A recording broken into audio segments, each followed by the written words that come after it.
ಬೇಡಿಕೆ ಈಡೇರಿಕೆಗೆ ಆಗ್ರಹ. ರಾಜ್ಯದ ಗಡಿ ಭಾಗದಲ್ಲಿರುವ ಎಲ್ಲಾ ತಪಾಸಣಾ ಠಾಣೆಗಳನ್ನು ತೆಗೆದುಹಾಕುವುದು ಸೇರಿದಂತೆ ವಿವಿಧ ಬೇಡಿಕೆ ಈಡೇರಿಸುವಂತೆ ಆಗ್ರಹಿಸಿ ಲಾರಿ ಮಾಲೀಕರ ಒಕ್ಕೂಟ ಪ್ರತಿಭಟನೆ ನಡೆಸಿತು.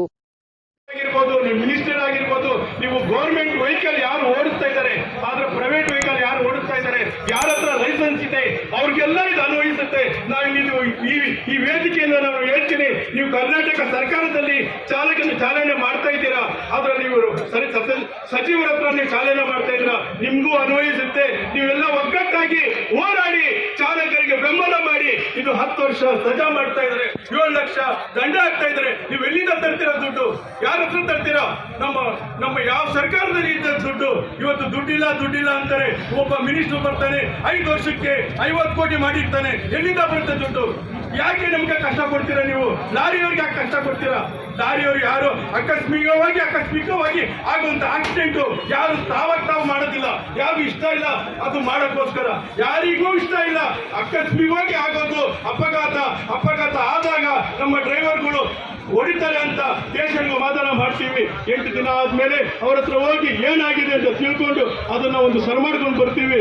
ಪ್ರತಿಯೊಂದು ಕಡೆ ನಮ್ಮ ಲಾರಿಯವರಿಗೆ ತೊಂದರೆ ಕೊಡ್ತಾರೆ. ಈ ತೊಂದರೆ ನಿಲ್ಲಬೇಕು.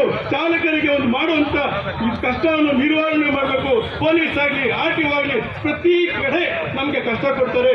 ಚಾಲಕರಿಗೆ ಜೈ, ಚಾಲಕರಿಗೆ ಜೈ, ಚಾಲಕರಿಗೆ ಜೈ, ಜೈ ಜೈ ಹಿಂದ್, ಜೈ ಕರ್ನಾಟಕ. ಪ್ರಹಾರ ಚಾಲನೆ, ಯಾರು ಚಾಲನೆ ರಸ್ತೆಯಲ್ಲಿ ನಾವು ಒಂದು ವೆಹಿಕಲ್ ಓಡಿಸ್ಬೇಕು, ಅವ್ರಿಗೆ ಪರವಾನಗಿ ಇದ್ದೇ ಓಡಿಸ್ಬೇಕು ಅಂತ ಅಂದ್ಬಿಟ್ಟು ಸರ್ಕಾರದ ನಿಯಮ. ಈ ಸರ್ಕಾರದ ನಿಯಮದಲ್ಲಿ ಏನಪ್ಪ ಹೇಳ್ತದೆ ಅಂತಂದ್ರೆ, ನಾವು ಯಾವುದೇ ಒಂದು ಇದನ್ನ ಗಾಡಿ ಚಲಾಯಿಸಬೇಕಾದ್ರೆ ಇನ್ಶೂರೆನ್ಸ್ ಮ್ಯಾಂಡೇಟರಿ ಅಂತ ಹೇಳ್ತದೆ. ಇವತ್ತಿನವರೆಗೂ ಕಾನೂನು ಸುಮಾರು ಸ್ವಾತಂತ್ರ್ಯ ಬಂದು 47ರಿಂದ 50ವರೆಗೂ ಒಂದು ಇನ್ಶೂರೆನ್ಸ್ ಮ್ಯಾಂಡೇಟರಿ ಮಾಡಿ, ಮತ್ತೆ ಇವತ್ತಿನ ಜಾಸ್ತಿ ವೆಹಿಕಲ್ ಪಾಪ್ಯುಲೇಷನ್ ಏನಿದೆ, ಇನ್ಶೂರೆನ್ಸ್ ನಮಗೆ ಆಧಾರ.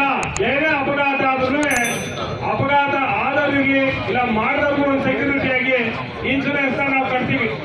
ಅದು 1200 ರೂಪಾಯಿ ಇನ್ಶೂರೆನ್ಸ್ ಇವತ್ತು ಥರ್ಡ್ ಪಾರ್ಟಿ ಇನ್ಶೂರೆನ್ಸ್ 50,000 60,000 ಹೋಗಿದೆ. ಈಗ ಇವ್ರು ಮಾಡಿರೋ ಕಾನೂನು ಏನಪ್ಪ ಅಂತಂದ್ಬಿಟ್ಟು ನಮಗೂ ಸ್ವಲ್ಪ ಅರ್ಥ ಆಗ್ತಾ ಇಲ್ಲ. ಇನ್ಶೂರೆನ್ಸ್ ಒಂದು ಬರೀ ಸೈಡ್ ಇಡಿ ಅಂತ ಅಂತಾರೆ. ಮಾಡಿದ್ರೆ ಅಪರಾಧ ಆದ ತಕ್ಷಣ ನೀವು ಸ್ಟೇಷನ್ಗೆ ಹೋಗಿ ರಿಪೋರ್ಟ್ ಮಾಡಿದ್ರೆ 5 ವರ್ಷ ಜೈಲು, ಇಲ್ಲ ಗಾಡಿ ಚಾಟ್ಗೆ ಹೋಗಿ ನೋಡಿದ್ರು 5 ವರ್ಷ ಜೈಲು. ಸೀದಾ ಅಲ್ಲಿಲ್ಲ, ನಾವು ತಪ್ಪಿಸ್ಕೊಳ್ಳೋಣ ಒಂದು 2 ಅವರು ಇಲ್ಲಿ